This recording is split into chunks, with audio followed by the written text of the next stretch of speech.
Palaso alipostinze munange akatambi nga ajjukirako ate wali ku muganda we Dr. Jose Chameleone munange wali laba ate esaidi eno era nga n'omuyimbi munange King Saha era ku saidi emu munange ate wali nga bali mu komesinga munange ate wali ku Dr. Jose Chameleone akyali wali ate emitala w'amayanja ngenda kubeera nga munange nga nkutandisaako wano tulabe ate wali era nga bolaba munange wali Palaso akatambi ako nga bw'okalaba mwalimu wali Wizo osaate ne mwana mulenzi Dr. Jose Chameleone gye bufuddeko emabegako kakati n'omuyimbi Palaso munnange wuuno avuddeyo ate n'akalipostinga era wali nyateekako obubaka nti nno bambi wali nti nno ate quick recovery ate wali Dr. Jose Chameleone jjukira nti nno twasembayo wali okulaba nga Dr. Jose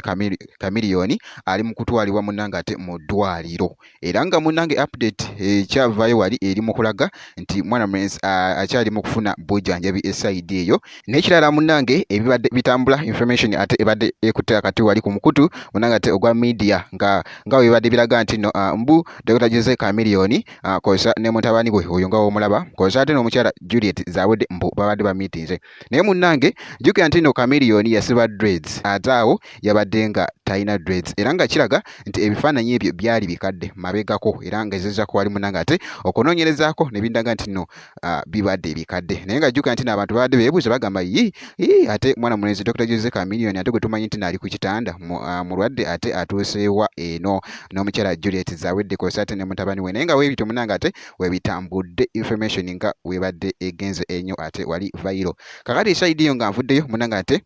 kankutegeezeku wano era ku saidi emu jjukira nti n'okugambye akatambi ka King Saha era nga bw'okalaba naye akalipostinze munnange wali naye nassaako nti no quick recovery ku mwana mulenzi Dr. Jose Chameleone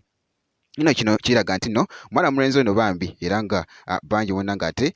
bamulinamu munnange ate omukwano omungi nnyo era nga bakyamwetaagira ddala kakati nno baweereza wali era quick recoveries ensi yonna munnange ate eri kuweereza ku mwana mulenzi ono Dr. Jose Chameleone bwekyo munnange ate bwe kitambudde esaidi eyo naye nga byonna ebinaba bifaayo ate nja kuba nga mbikutuusaako wano ku Jaminat Yugi making sure nti no subscribinga olikinga osharinga ate wali gobeera muzigo mwerere ngenda kubeera nga nkomawo ate mu maaso eyo nezi update endala bwekiti